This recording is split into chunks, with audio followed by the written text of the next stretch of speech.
अल्लाह वाफा मित्रों, हम सभी ने बाप के समाधि की मंत्रमुग्ध कर देने वाली तस्वीरें देखी हैं। और यदि हम वहां कभी गए नहीं हैं तो निश्चित ही एक दिन वहां जाने और समाधि की दहलीज पर अपने सर को झुकाने के लिए तरसते होंगे।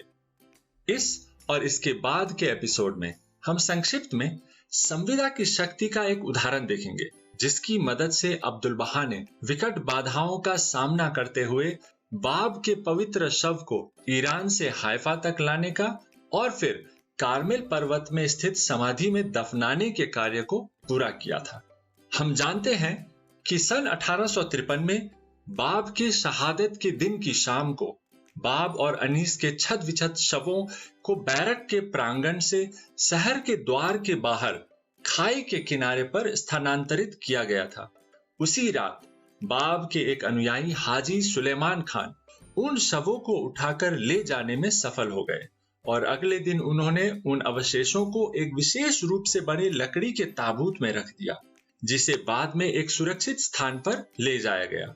उसके बाद कई वर्षों तक बहाउल्लाह के निर्देशों के अनुसार पवित्र अवशेष को गुप्त रूप से ईरान में एक जगह से दूसरी जगह, एक घर से दूसरे घर ले जाया जाता रहा।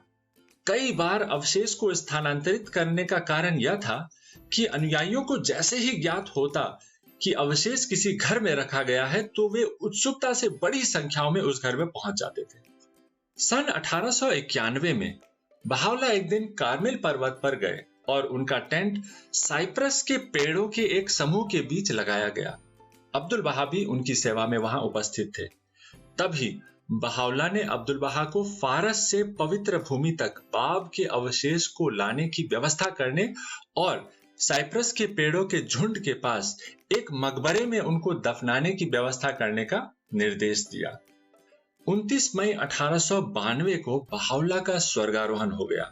उनकी वसीयत को पढ़े जाने के तुरंत बाद अब्दुल बहा ने बाब के अवशेष की सुरक्षा की जिम्मेदारी पूरी तरह उठा ली। इस कार्य को पूरा करने में जिन समस्याओं का सामना करना पड़ा, उन्हें वास्तव में हमारे लिए समझना बहुत कठिन होगा। उस समय का राजनीतिक माहौल बहुत संकटमय था और प्रभु धर्म के दुश्मन और संविदा भंजक अब्दुल बहा को नुकसान पहुंचाने और बाब के अवशेष पर कब्जा करने की साजिश रच रहे थे।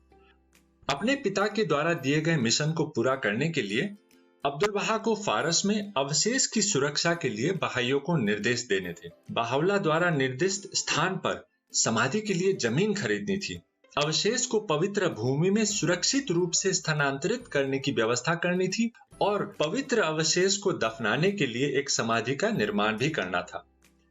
इसमें से हर एक कार्य बहुत ही विकट था। जमीन के अलग अलग टुकड़े को खरीदने में कई साल लग गए और हर टुकड़े के पीछे एक कहानी है। उदाहरण के लिए, भूमि के एक टुकड़े पर विलियम डेइस नामक एक व्यक्ति का स्वामित्व था। उस जमीन पर अंगूर का एक बाग लगा था। एक लंबे समय के लिए अब्दुल बहा मिस्टर डेइस से उनके घर लगभग प्रतिदिन मिलने जाते थे। वहां वे थोड़ी देर आराम करते और मिस्टर डेइस के साथ बातें करते और फिर चल देते। कभी कभी अब्दुल बहा उनसे पूछते कि क्या वे अपनी जमीन बेचना चाहते हैं, लेकिन मिस्टर डेइस हमेशा मना कर देते। आखिरकार अंगूर के बाग में एक रोग फैल गया और सारी उपज नष्ट हो गई। उसके बाद मिस्टर डेइस अब्दुल बहा को जमीन बेचने के लिए सहमत हो गए। जमीन की खरीदारी से संबंधित एक और कहानी। अब्दुल बहा समाधि स्थल तक पहुंचने के लिए एक समतल मार्ग चाहते थे और उन्होंने जमीन के एक टुकड़े को प्राप्त करने के लिए बातचीत प्रारंभ की। आमतौर पर इस कार्य को पूरा करने में कोई रुकावट नहीं आनी चाहिए थी, लेकिन इस बार ऐसा नहीं हुआ। संविदा भंजकों ने जमीन के मालिक को उकसा दिया कि वे अब्दुल बहा से अधिक कीमत की मांग करें। अब्दुल बहा उस कीमत का भुगतान करने के लिए बिल्कुल तैयार नहीं। 3 बार ऐसा हुआ कि वह व्यक्ति जमीन बेचने को तैयार होता और फिर पलट जाता। कोई समाधान नहीं दिख रहा था। अब्दुल बहा ने इस घटना के बारे में अपने शब्दों में कहा है कि उस रात वे अपनी चिंताओं से इतना घिर गए थे कि उनके पास बाब की एक प्रार्थना को बार बार दोहराने के अलावा और कोई चारा नहीं था। अगले दिन सुबह जमीन का मालिक आया और अब्दुल बहा के चरणों पर गिर गया, माफी मांगी और अब्दुल बहा से जमीन खरीदने की भीख मांगी। उसने कहा कि यह उसकी गलती नहीं थी और उसे दूसरों ने भड़का दिया था। दिसंबर 1898 में अब्दुल बहा ने फैसला किया कि बाब के अवशेष को फारस से पवित्र भूमि में लाने का समय हो गया था। अब्दुल बहा ने मिर्जा असदुल्ला को यह जिम्मेदारी सौंपी, जो पवित्र भूमि में उस समय तीर्थ यात्रा पर आए हुए थे।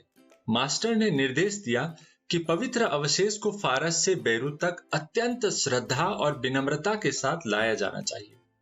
बाब के अवशेष जिस ताबूत में रखे गए थे, उसका स्थानांतरण बहाई धर्म के इतिहास में सबसे नाटकीय, खतरनाक और रोमांचक प्रसंगों में से एक है।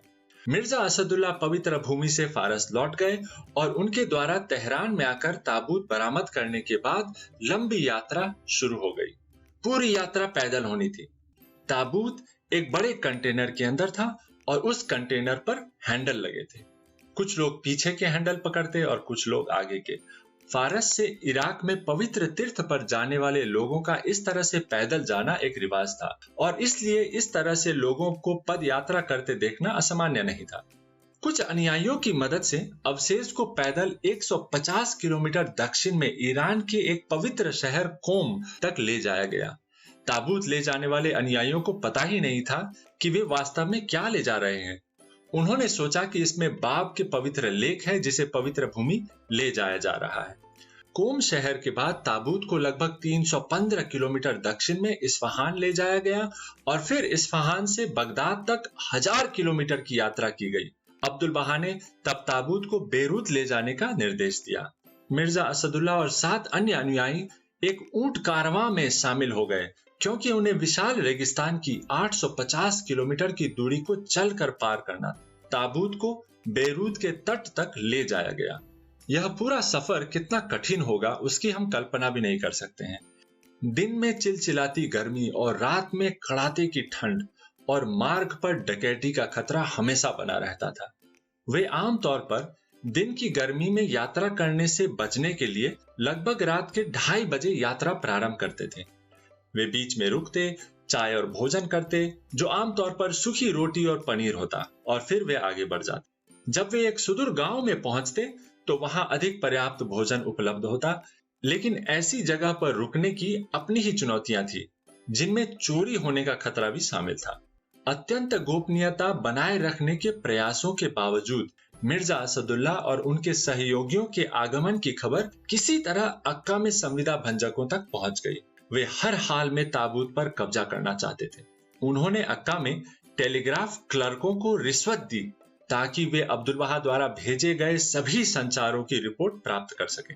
लेकिन अब्दुल बहा को दुश्मनों के षड्यंत्रों के बारे में पता था। शासन समुद्र की निगरानी कर रहा था और चोरों की नजर बैरूत और अक्का के बीच की सड़क पर थी। अब्दुल बहा ने पत्राचार से लोगों को व्यस्त रखा। पहले उन्होंने अनुयायियों को पैदल मार्ग से आने के लिए तार भेजा। घोड़े और खच्चर तैयार किए गए और बैरूत से यात्रा प्रारंभ करने से कुछ ही समय पहले एक दूसरा तार आया। इस बार निर्देश था कि समुद्र के रास्ते से आना है। एक बार जब ताबूत अक्का के बंदरगाह पर उतरा तो अगली समस्या ताबूत को सीमा अधिकारियों से बचाकर निकालना था। इस बार भी भाग्य ने साथ दिया। ताबूत ले जाने वाली नाव के आगमन के दिन अक्का में एक प्रमुख व्यक्ति की मृत्यु हो गई और इसलिए व्यवसाय, बाजार और सरकारी कार्यालय, यहां तक कि सीमा कार्यालय भी एक दिन के लिए बंद कर दिया गया। नाव से बक्से को सीमा कार्यालय तक ले जाया गया, लेकिन सभी निरीक्षक अनुपस्थित थे।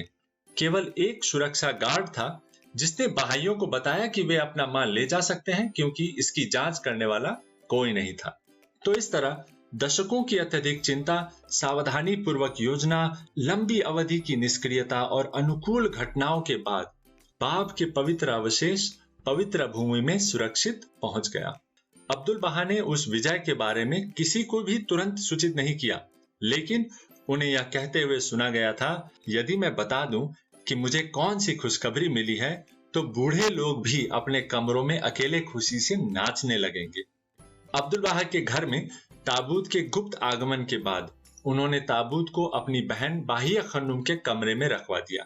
कहा जाता है कि बाहिया खन्नुम उस कमरे के बाहर जहां बाब के अवशेष रखे गए थे घंटों चुपचाप प्रार्थनामय स्थिति में बैठी रहती थी। अभी कहानी का अंत नहीं हुआ है। अभी भी बाब के अवशेष के लिए एक उपयुक्त ताबूत प्राप्त करने की कहानी, समाधि के निर्माण की कहानी और फिर अंत में बाब के अवशेषों को आदरपूर्ण दफनाने की कहानी बाकी है। लेकिन ये सब अगले एपिसोड के लिए छोड़ देते हैं। तब तक के लिए अलविदा।